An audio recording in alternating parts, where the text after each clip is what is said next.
Good evening, everybody. My name is Bailey. Welcome to my channel. I've been wanting to make this channel for such a long time, and I really want to just share not just my love for fashion and my passion for it, but also just how it is such a beautiful art form and how it can really positively impact your life. I hope I can share that with you guys. I really wanted to discuss something that I think a lot of people find quite daunting. It's something that holds a lot of people back from finding their personal style or from getting into fashion.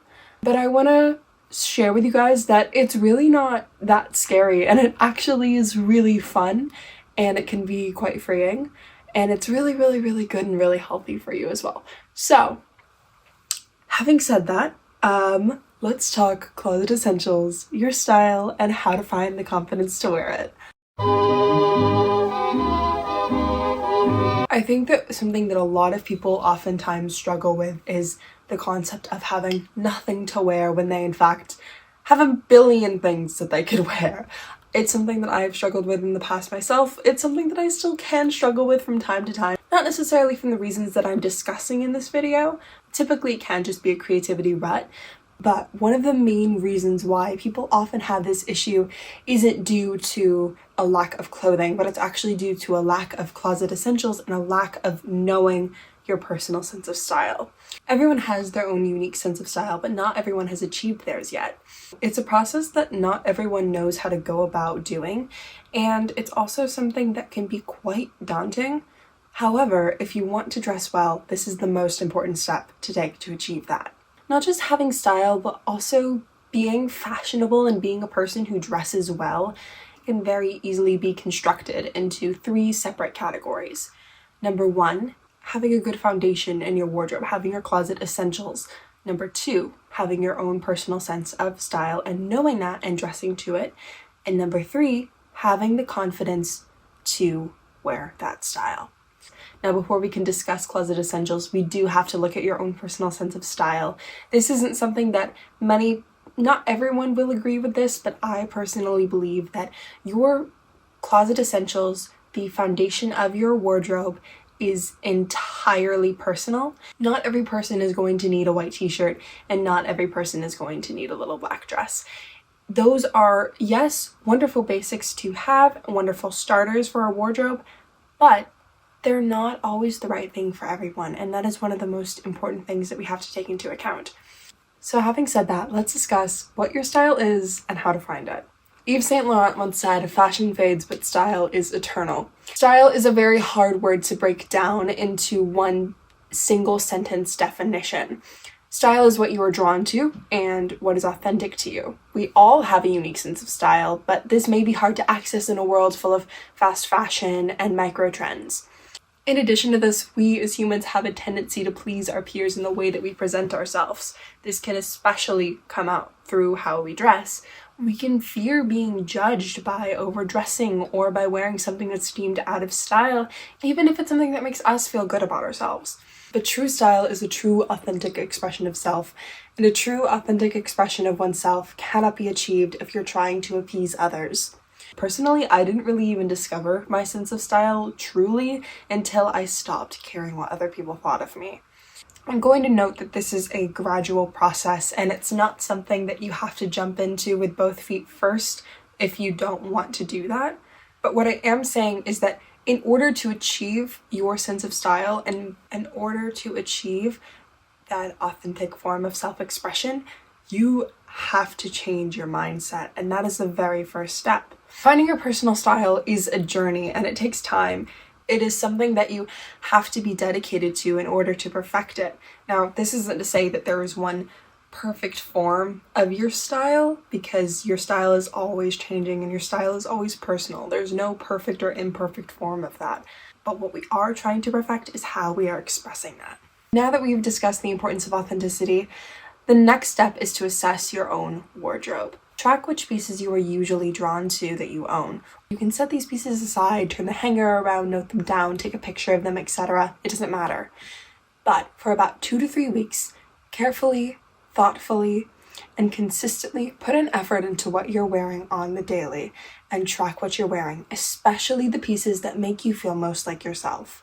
Then, after assessing your own wardrobe, look elsewhere for inspiration. This can be Pinterest, Instagram, TikTok, magazines, really any form of media that shows fashion to some capacity, which every form of media does. Find what you like, find what you're drawn to.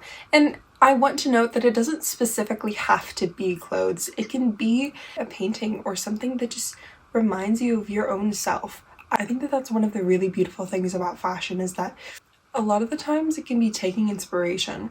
For me personally, I've always associated my style with this girlish, cartoonish, artsy style that's like these little Parisian girls or vintage fashion sketches. Especially the Barbie vintage fashion sketches, I adore them.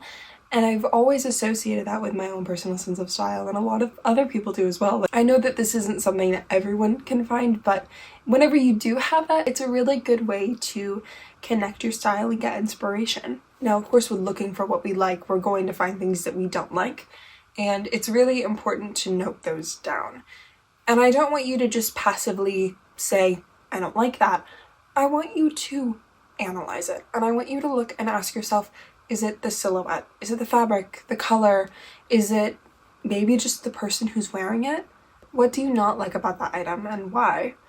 After assessing both of these, look into the similarities between your own wardrobe and the inspiration that you found. Create a mood board or a Pinterest board and analyze the silhouettes, the patterns, the fabrics, the time periods. Figure out what the common factors are amongst them. Now that you've done your style deep dive and you have an idea of what your sense of style is, we can talk about closet essentials. One thing I'm always going to stand by is that closet essentials are unique to everyone. What could be a little black dress to you could be a white t-shirt to someone else, or for someone a pair of jeans could be a mini skirt. Finding your closet essentials is also a process. Now, taking similarities from the inspiration you found and what you're drawn to in your closet, ask yourself the following questions. Number 1, what type of style do I have? Is it hyper feminine? Is it vintage inspired, bold or soft, etc.? Number 2, what pieces do I see that I consistently like? And number 3, what pieces do I consistently see that I already own? The last 2 questions are going to tell you what you're looking for and what you have. It speaks a lot to the basics that you're naturally gravitating towards. And the first question is going to give you an idea of the type of basics that you need, because it's important for your closet essentials to match your vibe, if that makes sense. Just so you guys can get an idea of the application of this, I personally would describe my style as hyper feminine, chic, vintage inspired, and timeless. My top closet essentials would be a black mini skirt, a black turtleneck, black tights, a pair of flared, high-waisted, dark wash jeans, a black knee-high boot or black flats, a white button-up sweater, a leather jacket in either red or pink, doesn't matter, and a hair accessory such as a headband, hair bow, or a beret. These are pieces that I own, that I consistently wear, that reflect my personal sense of style. Of course, many pieces that I do own are patterned or they add more interest into an outfit.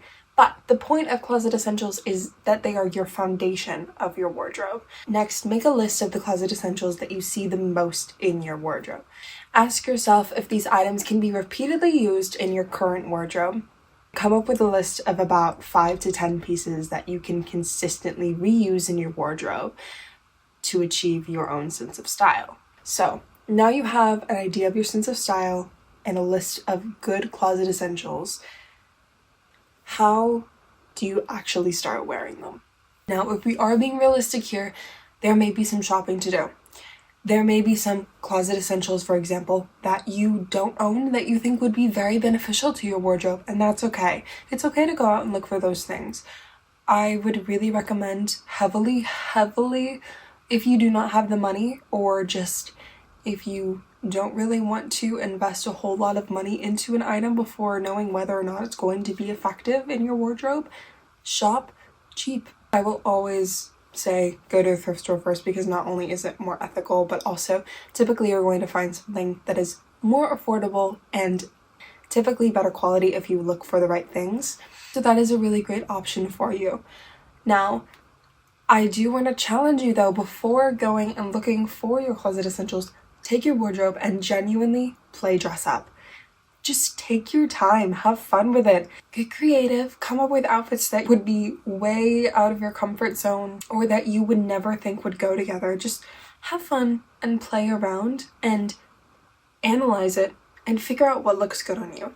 Ask yourself if you like how it flatters you. Ask yourself if you like how it makes you feel.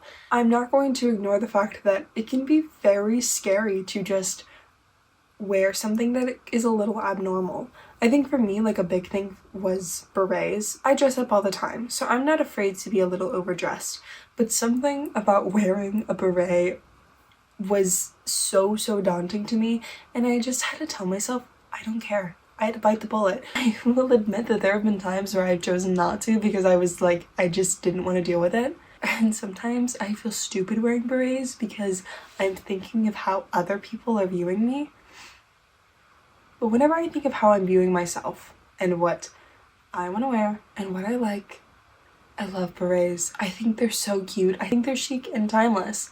And that is all that matters, and that's the reality. If your sense of style to you seems out there or seems like something that is out of your comfort zone, do not be afraid to wear it. However, my biggest tip to you, if you are scared to wear it, is to work yourself up to it. Go every day adding a little bit extra into your wardrobe, because eventually no one's gonna care. People are just gonna look at you and say, they're doing their thing. That's just who they are, and it's cool, because the reality of it is people don't really care that much. We're just so in our heads that we can get caught up in that. It really hinders us from reaching our fullest potential. So I hope you guys enjoyed this video. Really hope that this was helpful advice to you, and if you have any other comments or questions in regards to this or any other video ideas or anything you would want to see from me in the future, just leave them in the comments down below. But thank you so much for watching. Stay beautiful, and I'll see you guys in the next one. Bye!